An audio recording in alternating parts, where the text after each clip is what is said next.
Hey, what's going on, everybody? I'm Horacio. We're out here, Visalia, California, with the very funny Mikey Mckernan. Hi, good morning. Great to be here. It is. No, thank you. So that's a little taste of your set, actually, right? Being weird? Yeah, that's the Oh, it gets weirder than this, folks. That's Sorry, the I'm energy. Sorry, I'm yelling. So Mikey has performed at Hollywood Improv, Comedy Store, Kill Tony. How did you get into those scenes, and what steps did you take? I started comedy in LA, and the biggest clubs in the world, the Comedy Store, the Hollywood Improv. And so it's kind of like, why would you, when you start there to try to already get into those clubs is almost lunacy. There are crowds and audiences in Los Angeles, but they're not really there for comedy because the cash crop in Los Angeles is the show business. It's the industry. Business. So fortunately, comedy's on the bottom of the totem of, some people might, I'm getting way too deep into this. No, this is perfect. This is too much. Everyone's gonna be like, what are you talking about? Just get to the guy. I think I'm gonna cry. But luckily, do comedy a lot later.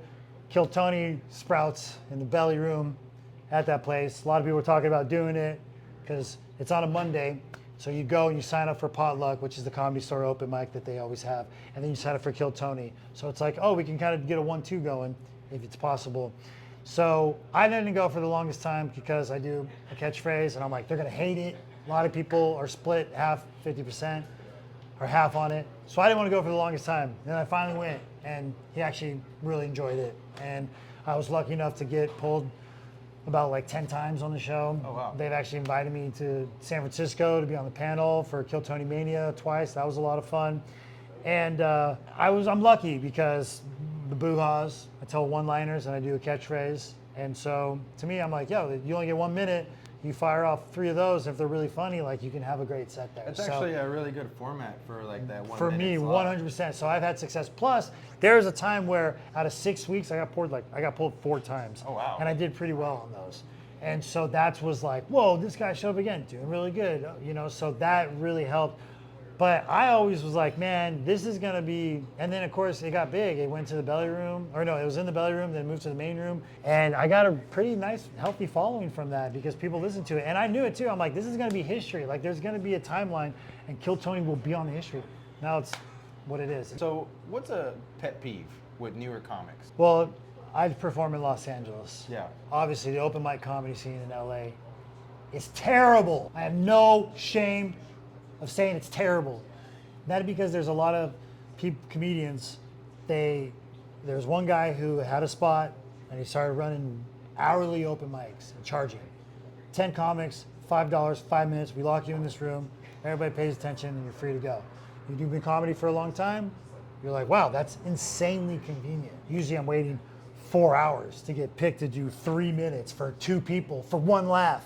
So a lot of people are doing it. Now it's run rampant. And it's the worst training ground to start comedy. There's no real audience members there. It's not a real environment. It's a controlled environment. It is literally like a gym just to work out, to say something into a microphone. Like here, somebody came in to want to eat dinner, that's a random person, no idea. And you're like, all right, we'll try to win them over. Actual response. You're at dive bars, you're at coffee shops, breweries, wherever those spots are at, you might get an opportunity of real people. And that's your job, is to be an entertainer, pull their attention, to be like, yo, you guys, I know you're just grabbing a beer, but if you can catch me for a few moments, if I get a laugh out of you, it's all we can ask for. But really, you have to kind of be patient. You have to just constantly write everything down and perform as much as you possibly can.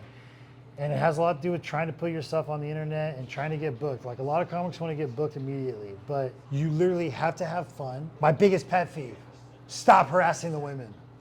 Plain and simple. The female comics and the women. They have it so hard in this damn business. Who do you look up to? Who's the comic? Who's the My number one. Yeah. Why I'm into this? Yeah. Jim Carrey. He's got a stand-up special, right? Have you ever No. seen it? You go on YouTube, you type in Jim Carrey's Unnatural Act. That's what it's called. He's got one 45-minute special. It's gnarly. Is it recent? No, this is like early 90s. It's funny you say Jim Carrey because you do have a lot of physical aspect in your act. When you first get out of the gates, it's almost impossible to not act like your influences. Yeah. Jim Carrey's my number one, but what really got me into stand-up comedy was Bill Hicks. But what really got me to get up and stand up was Born Standing Up, Steve Martin's book. Okay. It's a great book. You should read it. And Okay. he talks about, to get started was, oh, I was doing a lot of these bad magic tricks. And I'm like, well, I want to make fart noises with my face. She reels me in. I'm more of the wild one. She's Great. more of the she keeps us tight. I'm so glad you guys are competing. I can't, I really wish I was married. It's Well, you know, going to happen eventually. you got time left, man. You're not dead yet. Not dead yet. You got pink in the cheeks still. All right. I still blush, ladies. Ladies, Should I put that on my profile? he's I a still blusher. He's a blusher. That's hilarious. What's the history behind Mikey Mckernan is not funny? So, I have told a few stories. This is my sticker right here. When I was on Kill Tony, I always like, if anybody wants a free sticker, hit me up, and they still hit me up. Yeah, take a sticker. So if anybody wants a free sticker, if they watch this, hit me up. I'll send it to you. I don't care. I'll mail it to you. That's how I get my stuff out there. But I was looking at a Rolling Stone magazine. There's ads in the back. Stickerjunkie.com showed me exactly this format. What would I say to the world? Mikey Mckernan's not funny. And people are like, that's the most brilliant thing ever because it's irony. And I'm like, thank you. Yeah, I thought it was an interesting thing to promote because you're very funny. Thank you. So Yeah, I actually try to pass out cigarettes at the end, and people will be like, no, I don't want one. I think you're funny. And then I can say, oh, well, you can take one, and then you tell people, Mikey Mckernan is not funny. He's hilarious. you want to talk about the Anaheim Ducks? Yeah, I do. I can't believe you got that on there, dude. I can't wait, dude. Hockey starts. It's training camp this weekend right now. Usually I'd go out to Irvine. Me and my brother were huge Ducks fans. He's been a Ducks fan since day one, but I grew up playing ice hockey in Southern California. And you follow, your teams growing up. I don't want to say all my teams when I was growing up, but I quit, 16 years old. Over it, Dad. I don't like it. Yeah. But my brother, when I was about 18, he's like, you got to watch the Ducks. They got a goalie. And I've been a fan ever since. I noticed that you seem to be some sort of a mascot for them. Not so much a mascot, but dude, you're the G. You understand, man? This is awesome. I love that you're doing this research. So there's tons of stories to it. But because I'm a freaking ham and I love the attention, it's like I want to be on the Jumbotron. Ever since I was a little kid, I've always been trying to be on the Jumbotron. So I was like, I got to come up with my own thing. Everybody does it. When I mean everybody does it, my uncle is actually known for being a rabid fan for the Denver Broncos. Shout out Tim McKernan, the Barrel Man. He was known as the Barrel, R.I.P., he's passed. Oh.